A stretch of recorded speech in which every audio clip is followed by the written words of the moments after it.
From Lagos, the nation's commercial capital, this is the News at 10. Live from Channels Television. Reporting tonight, Ijoma Onyato.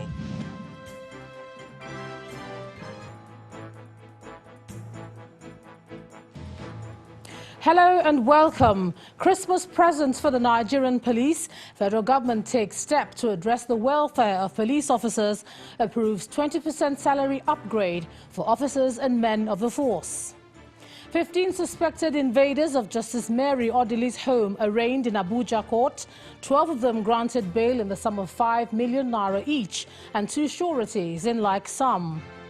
Minister of Information takes a swipe at critics of the president, says securing Nigeria is a collective responsibility. And South African court orders former President Jacob Zuma back to jail, declares his medical parole unlawful. Plus we have international news from our London studio.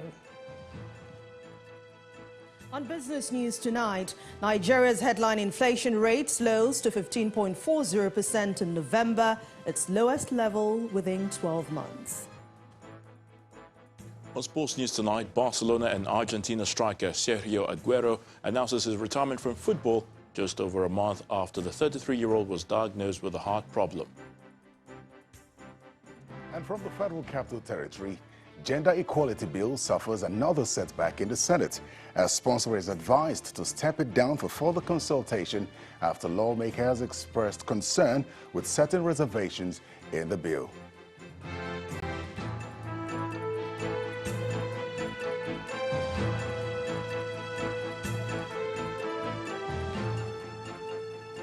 It's cheery news for police personnel across the country as the Federal Executive Council has approved the review and upgrade of their salary by 20% to take effect from January 2022. The Minister of Police Affairs, Megari Dingyadi, made the announcement after the Federal Executive Council meeting chaired by President Muhammadu Buhari at the newly renovated council chambers. Mr. Dingyadi noted that the review is in response to the demands made by the NSAS protesters in 2020, involving primarily improved welfare for police officers. Our State House correspondent Gloria Umezuke reports.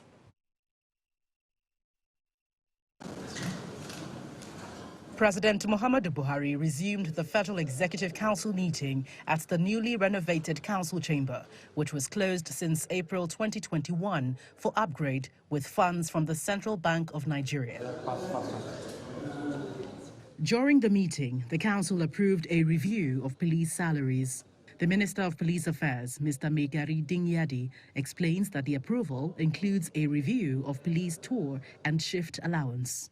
The Federal Executive Council, under the chairmanship of Mr. President, has approved the review and upgrading of the take-home pay of police personnel in this country.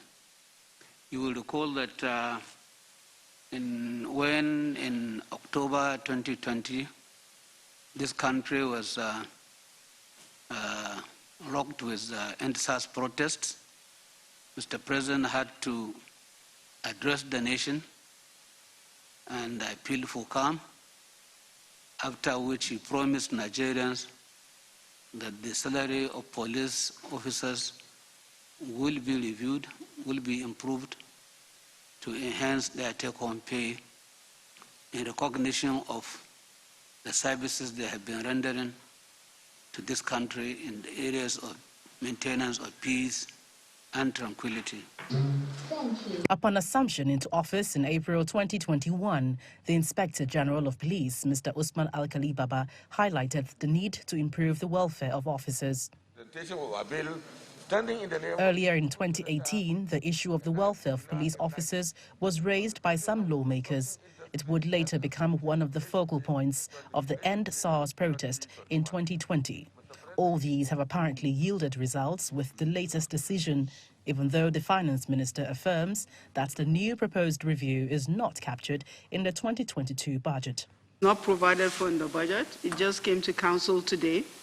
And like the minister said, the Auditor General has been asked to review all of these computations that have been done to verify it for us to know exactly what needs to be paid. So if we have to, then we'll go back to Parliament for a supplementary budget.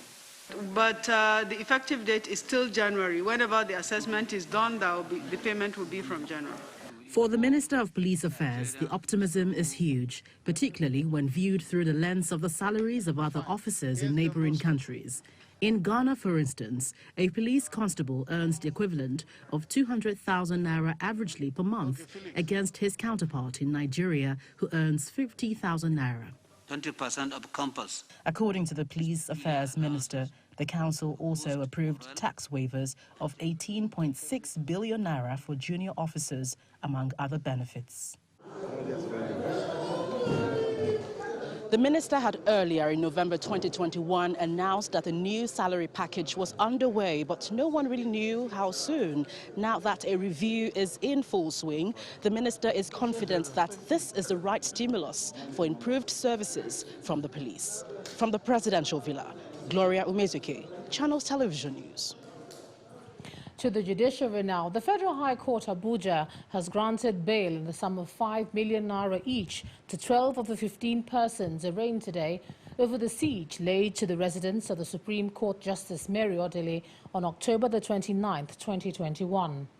15 of the 22 accused persons were arraigned before Justice Nkonye Maha of the Federal High Court Abuja by the Nigerian police. The suspects are believed to be among a joint panel recovery unit of the federal government, comprising the Economic and Financial Crimes Commission, the Nigerian Police, and the Federal Ministry of Justice. They were said to have invaded the Abuja residence of the Supreme Court Justice, claiming they had a court warrant to search the home of the husband of Justice Odili, Dr. Peter Odili, who served as a governor of Rivers State between 1999 and 2007. When the charges were read to the suspects, they all pleaded not guilty. The case has been adjourned to January the 17th and 18th for hearing. As part of the ongoing investigations into the former Minister of Petroleum Resources, Dezani Alison Madueke, the Economic and Financial Crimes Commission has arrested a former Managing Director of Fidelity Bank PLC, Nnamdi Okonkwo, over an additional $72.8 million allegedly in the coffers of the bank.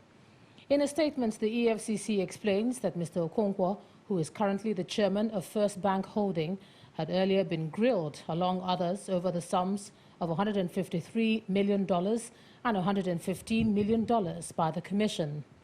According to the anti-corruption body, while the $153 million was recovered by the EFCC, the cases involving another $115 million are currently in various courts. It adds that Mr. Okonkwo is being detained by the EFCC over the whereabouts of $72.8 million. A bill to enlarge the jurisdiction of the Sharia court has passed through second reading in the House of Representatives, and that's in spite of members not being aware of its details, as pointed out by Honorable Linda Ikbazo. The bill seeks to alter the Constitution to enlarge the jurisdiction of the FCT Sharia Court of Appeal and the State Sharia Courts of Appeal. Our correspondent Terry Ikumi reports. During Wednesday's plenary, lawmakers in the House of Representatives were presented with a bill seeking to alter the Constitution and enlarge the jurisdiction of the Sharia Courts of Appeal. Sharia is an Islamic law based on the teachings of the Quran and the traditions of the Prophet. A Sharia Court of Appeal exercises appellate and supervisory jurisdiction in civil proceedings involving questions of Islamic law and is practiced in northern Nigeria. This bill proposes to expand the jurisdiction of Sharia Court to try criminal matters as one of the most viable solutions to reducing the prevalent crimes rate in especially the north. Clause 3 alters Section 277 of the Principal Act that both restricted the jurisdiction of Sharia Court of Appeal to Islamic law of personal status only.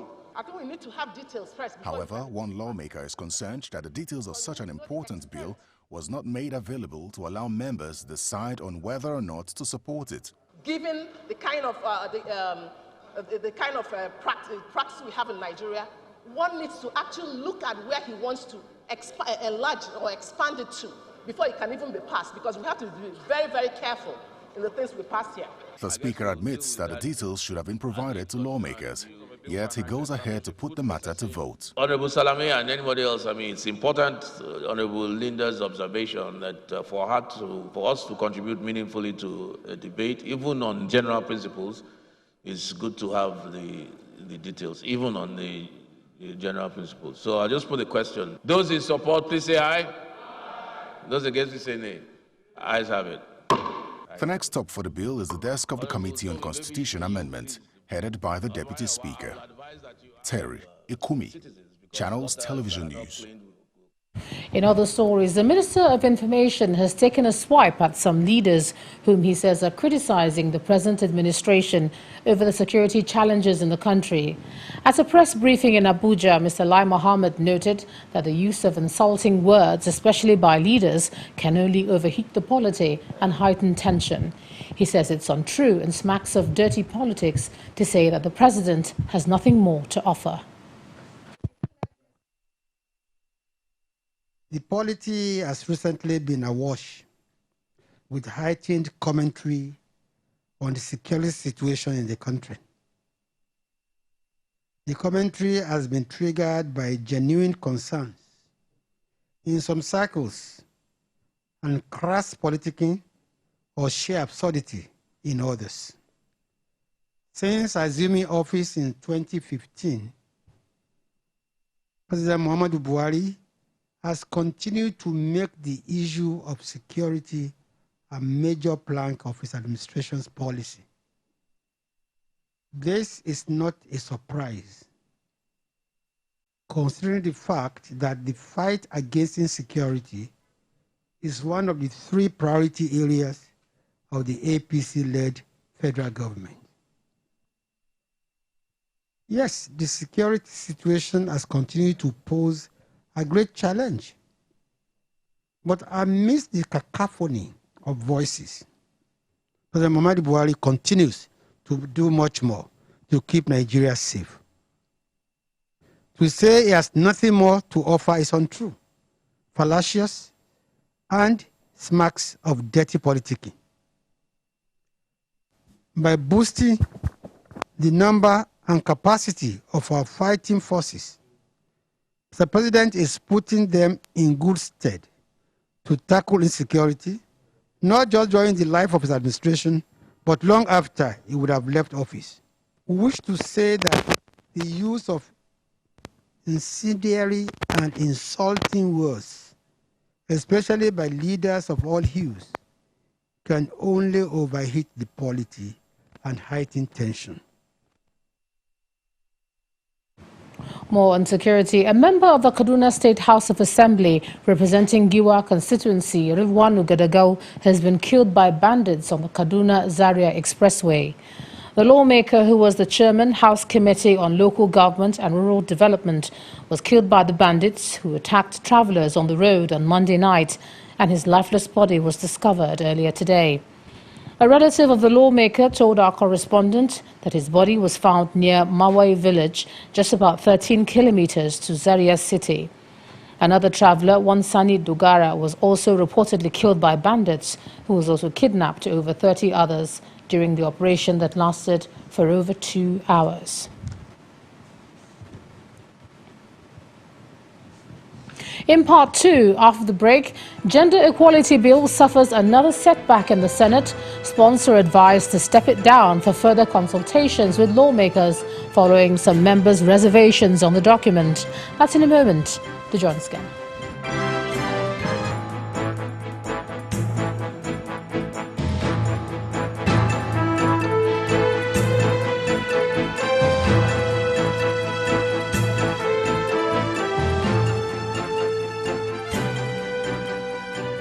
Welcome back. If you've just joined us, you're watching the news at 10 on Channels Television, coming to you live from Lagos. A reminder of our top stories. Christmas presents for Nigerian police. Federal government addresses welfare of police officers. Approves salary upgrade for officers and men of the force. 15 suspected invaders of Justice Mary Odili's home arraigned in Abuja court. 12 of them granted bail in the sum of 5 million naira each and 2 sureties in like sum. Minister of Information takes on critics of the president, says securing Nigeria is a collective responsibility. And South African court orders former President Jacob Zuma back to jail, declares his medical parole unlawful.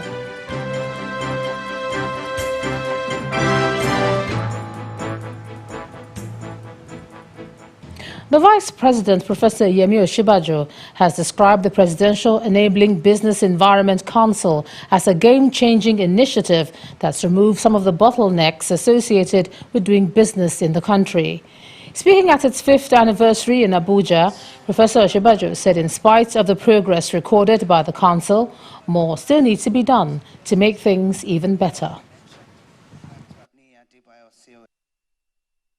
In 2020, the work of PEBEC was further cascaded to the EBS to include local governments, with the Abuja Municipal Area Council, AMAC, serving as a pilot. And I think the results have been remarkable. PEBEC, since its inception, has achieved the delivery of 150 reforms and completed reforms and 6 national action plans, the 60-day accelerator plan. As a result, Nigeria has moved, as we've heard, an aggregate of 39 places on the World Bank Ease of Doing Business Index since 2019. And we were twice named as one of the top most improved economies in the world in the last 3 cycles. And Nigeria has also been named one of the only 2 African countries to make that highly prestigious list in 2019. Similarly, the 2019 Subnational Doing Business Report on Nigeria recorded unprecedented improvement with 100% participation of states in the right of reply exercise. The World Economic Forum, in its 2018 Global Competitive Report, also recognized Nigeria's business environment as one of the most entrepreneurial in the world and highlighted Nigeria's improved competitiveness in the enabling business environment space. But we're still very far from achieving our objectives. We'll stay in Abuja, and here's Terry Ikumi. Terry?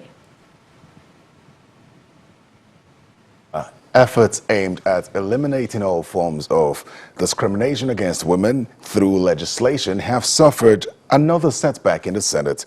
This is because the sponsor of the Gender Equality Bill, Senator Biodun Olujimi, was advised to step down the proposed legislation for further consultation with senators who have concerns about it.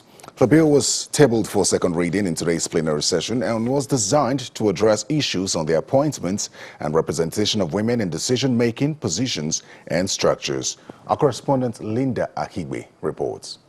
571. The Gender Equality Bill has had a long, tortuous journey in the National Assembly. Senator Biodun Olujimi introduced the bill in 2016 during the 8th Assembly, but the bill was thrown out as some of the senators at that time argued that it would offend the sensibilities of religious adherents in the country. Yes. Thank you, Mr. President. The proposed legislation is once again before senators in the 9th Assembly, and it appears its future is still uncertain. The Gender Equality Bill seeks to eliminate all forms of discrimination against women and guarantees equal opportunity, development and advancement of all Nigerian citizens, irrespective of gender. The bill will also consolidate government and community protection and zero tolerance for violence in any circumstance, while promoting peace and harmony in homes where all its members are guaranteed equal access and treatment against discrimination. However, 2 federal lawmakers argue that the bill mentions equality between men and women, which is against religious beliefs. I will not support the passage of this unless until the word equal is removed.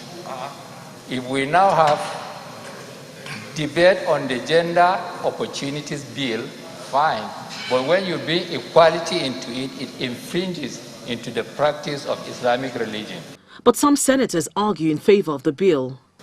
For me, women are not only entitled to equal opportunities, it's not equality, but equal opportunities. but must be in fact and in practice. The sponsor of the bill makes a concession, but it's not enough to sway her colleagues to pass the proposed legislation through second reading. If the problem is the title, Equal Opportunities, that they do not want, then we can change the title and make it Gender Equity Bill. We know that every bill, before it goes to public hearing, we will have the draft bill available. We do not have the draft bill before us. I don't want just to change the title only to conflict with the body. Sensing that the bill may suffer yet another defeat on the floor, Senator Olujimi reluctantly gives in. About 2-3 months ago, I had circulated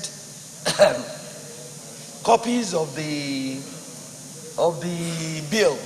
I believe the way to go is to step it down and see if we can convince the 2 or 3 people who are against certain aspects. As Senator Olujimi again prepares to hold another round of discussions with her colleagues who have reservations about the gender equality bill, many Nigerians will be questioning where federal lawmakers draw the line between lawmaking and religion. Linda Akibi, Channels Television News. Away from the National Assembly now, Rivers State Governor Nyesom Wike has stressed the need for governments across the country to take seriously the improvement of welfare and protection of the vulnerable in the society. Governor Wike stated this during the commissioning of the State Safe Home in the Borokiri area of Port Harcourt, the state capital. The facility for children and adults was inaugurated by Governor of Akwa Ibom State, Udom Emmanuel. The complex consists of a 2-story administrative building. To guarantee their dignity and rights as charged by global and national charters, the Rivers State government is in the Borokiri area of Port Harcourt to commission this facility to serve as a safe home for vulnerable persons.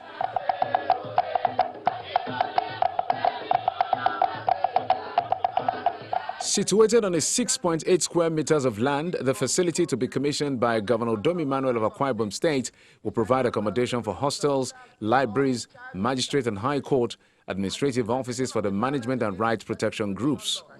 Governor Emmanuel says the project demonstrates the determination of the PDP governors to provide good governance while challenging the federal government on the protection of vulnerable persons.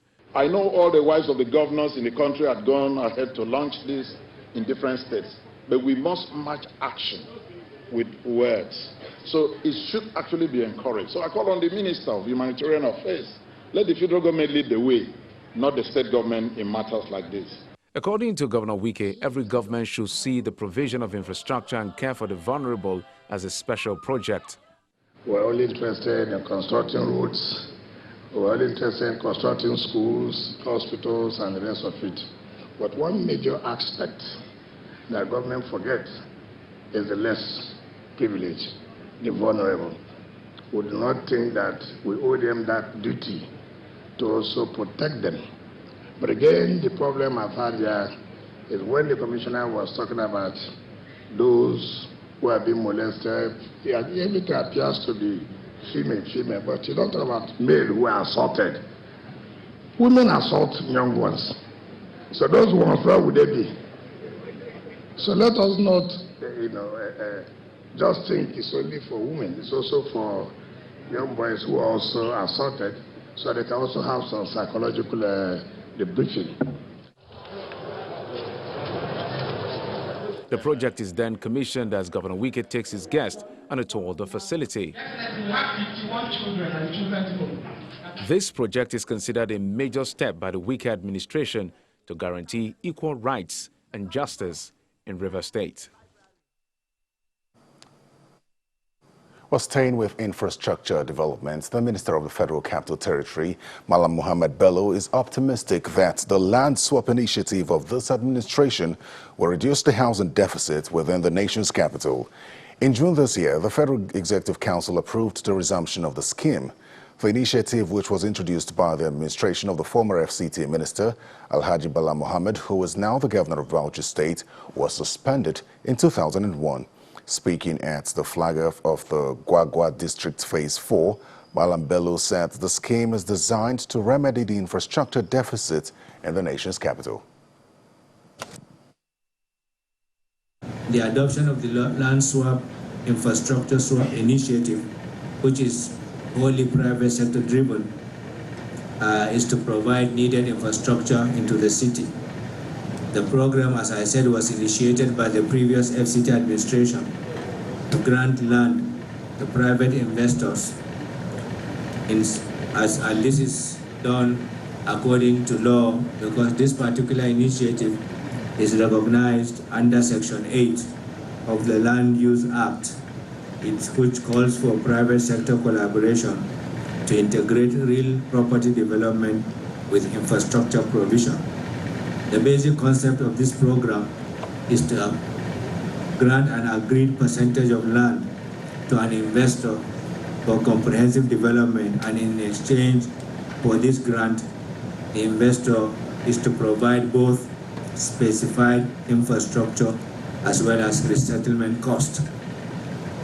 This particular initiative, based on the policy, is a 10-year comprehensive development plan with 4 years meant for the provision of infrastructure.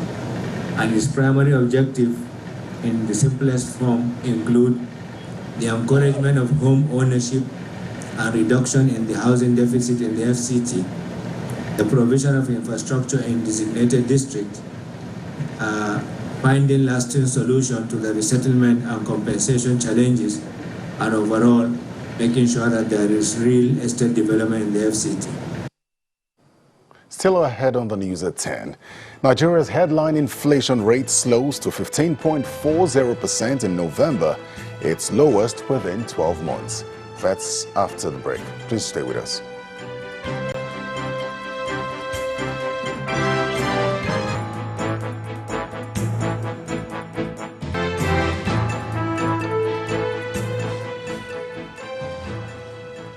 Welcome back to the news at 10.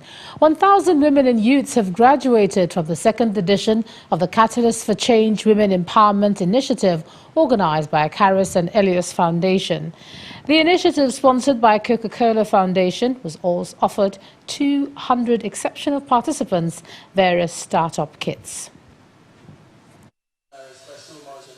Women and youth gather at the premises of Our Lady of Fatima Catholic Church, Abuja, Surulere, for the second edition of the Catalyst for Change Women Empowerment Initiative, organized by Caris and Elias Hand of Hope Foundation and sponsored by Coca-Cola Foundation.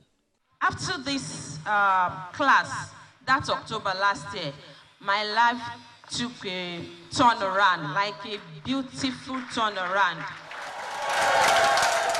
About 1,000 women from Surulere have been trained in vocational skills such as catering, tie and dye, shoe and bag making, household cleaning items, makeup artistry, and more, after 4 weeks of intensive classes. The brain behind Caris and Elias Hand of Hope Foundation, Bukola Bamiduro, speaks on the essence of the initiative, which she says is to help vulnerable women. While COVID happened, there were a lot of gender-based violence. It became so high in the society, and most of it were due to women not having the enablement to support their husbands, whom COVID has happened to, and they've lost their job. And so we got this opportunity with the Coca-Cola Foundation. We've trained about 7,000 women and empowered about 1,300 so far with startup kits for them to start and launch their business. Sponsors of the event, Coca-Cola Foundation, says the initiative to empower women sits well with the objectives of its establishment. This is one of those programs where we believe that the impact we are creating as a company is really touching the most vulnerable and giving them the financial freedom to be able to thrive. About 200 participants who performed excellently well are provided with startup kits. I started making adire for schools to make Friday wears, sports wears, and they love it. The Catalyst for Change program, initiated in August 2020 by Caris and Elias Hand of Hope Foundation through a grant from Coca-Cola Foundation, is part of Coca-Cola's vision to ensure the economic empowerment of women and youth in Nigeria.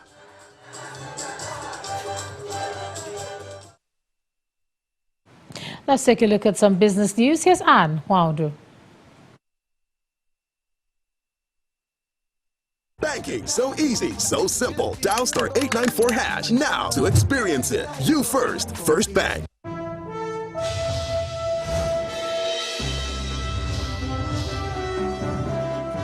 Thank you, Ijoma. Let's begin business news tonight with Nigeria's headline inflation rate. It has dropped for the 8th consecutive month to 15.4% in November, and that's against 15.99% rate that was recorded in October. According to the report released by the National Bureau of Statistics, the latest figures are the lowest recorded since November 2020, when the CPI rose by 14.89%, while food inflation dropped significantly in 14 months of 17.21% year-on-year, and that's within the comparative month. However, the country's core inflation rose to 13.85%, urban inflation increased to 15.92%, while rural inflation rose to 14.89% year-on-year within the month.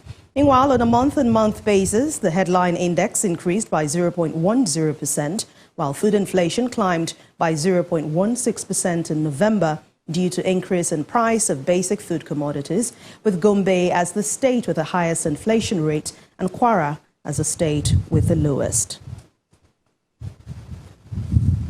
The government of Sao Tome and Principe is seeking the partnership of Nigerian investors in growing the economy. Investors, according to Sao Tome and Principe Minister of Foreign Affairs, will enjoy incentives like tax holidays, one-stop approval for all permits, operating licenses, and 100% profit repatriation. The minister was speaking at a joint Nigeria-Sao Tome Joint Investment Forum in the nation's capital, Abuja.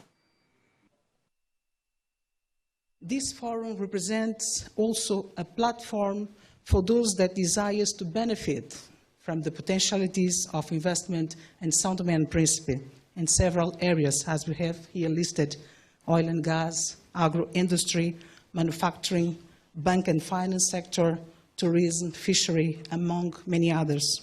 Your Excellencies, Nigeria is a key bilateral partner in the strategy of development of Sao Tome and Principe, and our relationship is backdated in time and has been friendly, based on mutual respect and understanding. Two different countries in size, in language, in population, but still two nations that decide to walk along the path of brotherhood and sisterhood. Positive sentiments returned to the local markets today following moderate investors' interest for shares of GT Holding Company, MTN Nigeria, and some mid-cap equities amid pockets of sell pressure on other stocks. Laddie Williams has the details.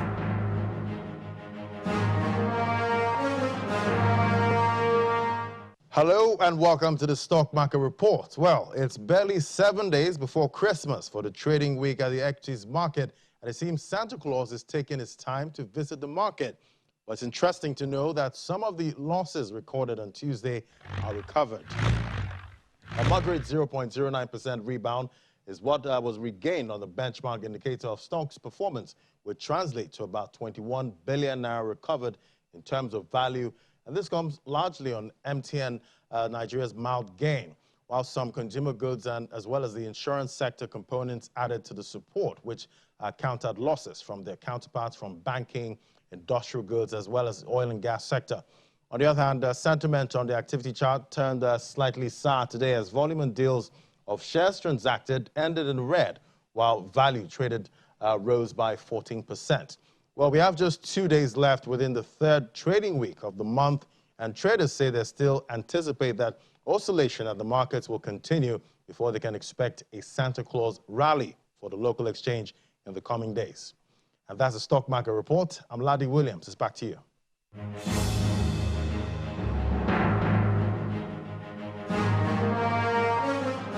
Meanwhile, U.S. stock markets ended midweek trading session strongly positive in response to the Federal Reserve signal of a more aggressive unwinding of its monthly bond buying, multiple rate hike expectations next year. Let's see the closing figures for other markets.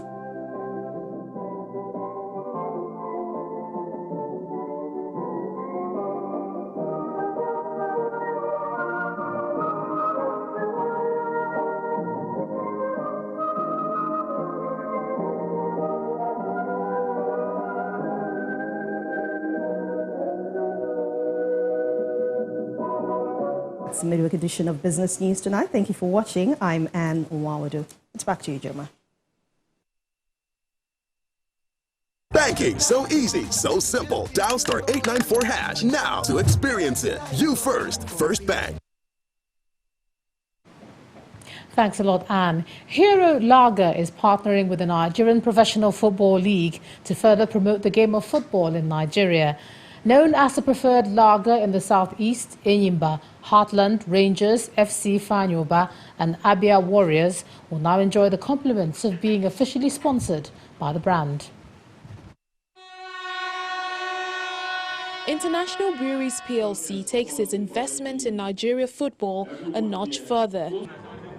The company, through its brand Hero Lager, seals a one-year renewable partnership with 5 clubs in the Nigeria Professional Football League. I've not seen him. The partnership, tagged League of Heroes, covers Enugu Rangers FC, Enyimba FC, Abia Warriors FC, Heartland FC and FC Ifeanyi Uba. We believe in serving the community that we benefit from, that we represent. Hero Lager beer is a brand that is the beloved beer in the eastern part of Nigeria. We know that football is a passion point for our consumers. When you're watching football, beer is always present.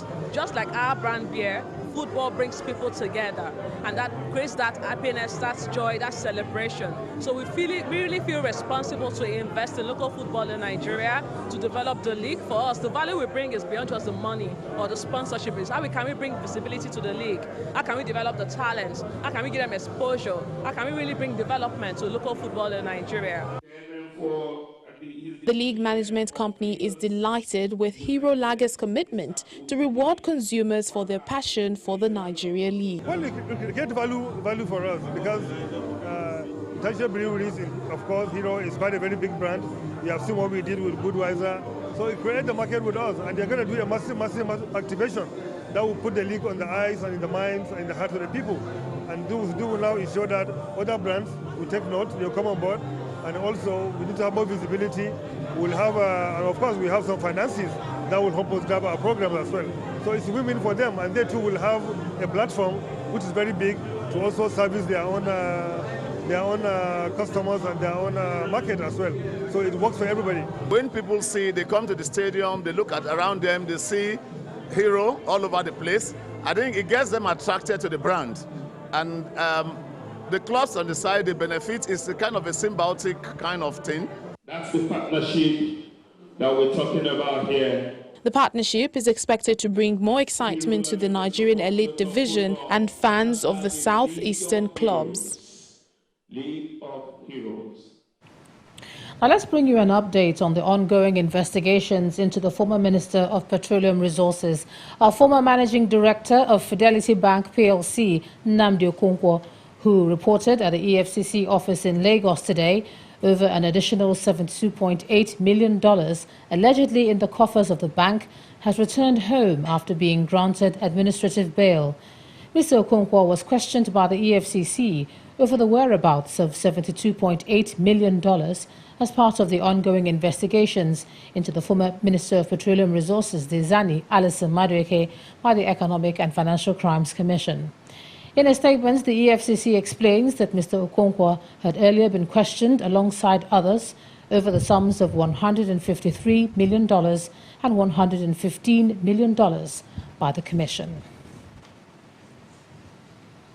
Next on the news at 10, South African court orders former President Jacob Zuma back to jail, declares his medical parole unlawful, and more international news from our London studio. To join us again.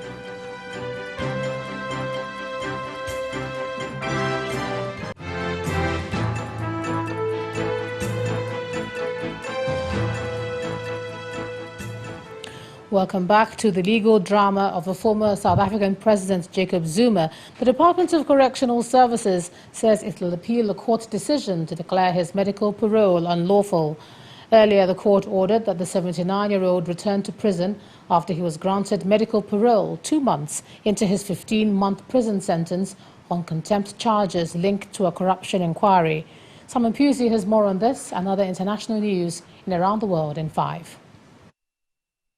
Good evening and welcome to the Channel Studios here in London with your international news around the world in 5.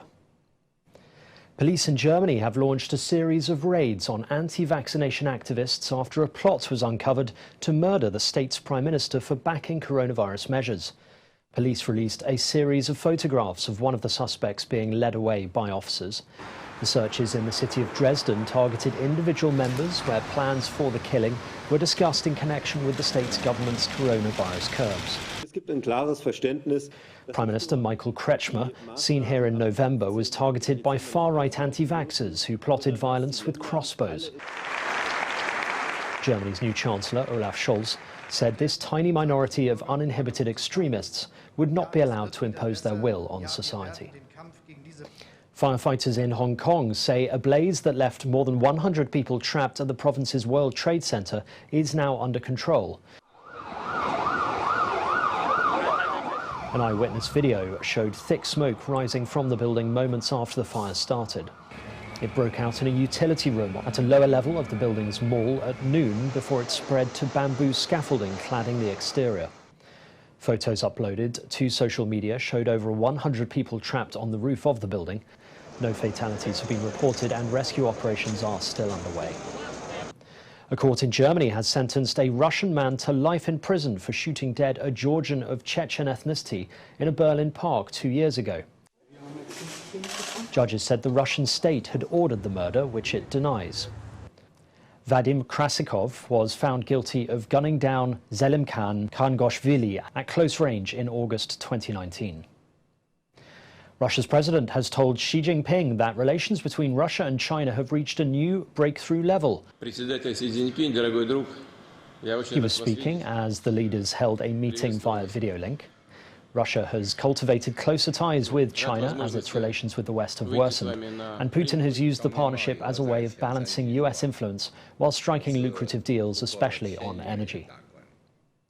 11 bodies have been found while 25 people remain missing after a boat carrying suspected undocumented migrants from Indonesia capsized off the coast of Malaysia.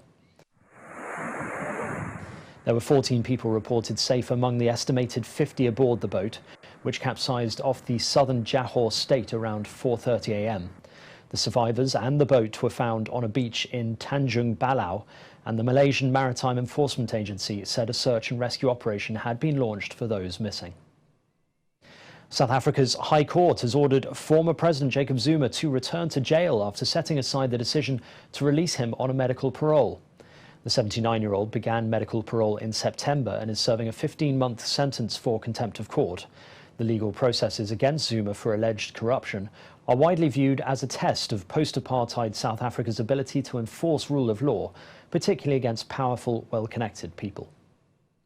The UN has said access to flooded areas in South Sudan has become a challenge in the quest to offer help to those affected. Footage from above shows the scale of the flooding in Bentiu. Floodwaters have not been receding and hundreds of thousands of people remain displaced. Around 835,000 people across the country have been affected by the flooding since May. The volcano on La Palma in the Canary Islands has remained silent for a second consecutive day. The footage released on Wednesday by the Spanish Geological and Mining Institute shows the volcano's main cone no longer erupting lava or ash. Seismic activity all but stopped around 9 p.m. local time on Monday. It's the longest period without tremors since the eruption began and gives hope to evacuated residents that they may soon be able to return home. And finally, rocker Rod Stewart was the star attraction of music therapy charity Nordoff Robbins' annual Christmas carol service in London. Here we are, back in olden days, happy olden days of yore. The 76-year-old musician was the lead act at the Christmas concert, which raises funds for the charity. The world should be vaxxed. The evening also saw comedian Rory Bremner do impressions of British Prime Minister Boris Johnson. But there was no room for them in the inn, for they had not the COVID passport. And that's your international news around the world in 5. Now back to the Chance Studios in Lagos. Many thanks, Simon. The 2021-2022 Nigeria Women Football League Premiership games continued this evening with exciting results in match day 2 as teams continue their battle for continental tickets. Bayelsa Queens' Mercy Timi 94th minute goal rescued a point for the reigning champions, who forced visiting Delta Queens to a 1-1 draw. The visiting team got the opening goal through Grace Henry in the 35th minute of the first half. Barcelona and Argentina striker Sergio Aguero has announced his retirement from football at the age of 33 after being diagnosed with a heart condition, bringing the curtain down on an 18-year career during which he scored more than 400 goals. Aguero was taken to hospital on October the 30th after experiencing chest pain and breathing difficulties in Barcelona's 1-0 draw with Alaves in La Liga. Tunisia snatched victory with virtually the last kick of the game as an own goal handed them a 1-0 win over Egypt in the Arab Cup semi-final in Doha earlier this evening.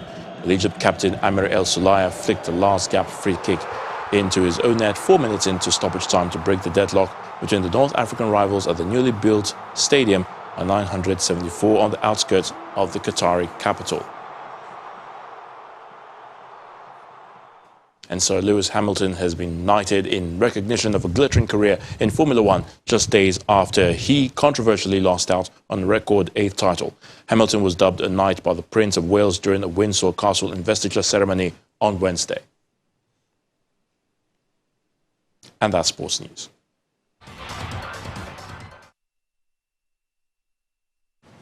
Thanks, Ayotunde. And the main news again.